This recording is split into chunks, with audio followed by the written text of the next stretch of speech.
بسم اللہ الرحمن الرحیم۔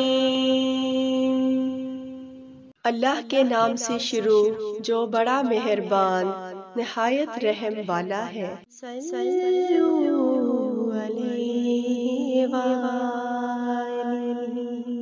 صحیح بخاری حدیث نمبر 10، باب کتاب الایمان۔ راویان حدیث امام بخاری نے آدم بن ابی ایاس سے، انہوں نے شعبہ سے، انہوں نے عبداللہ بن ابی الصفر اور اسماعیل سے، انہوں نے شعبی سے، انہوں نے عبداللہ بن عمرو بن عاص رضی اللہ عنہ سے اس حدیث کو روایت کیا۔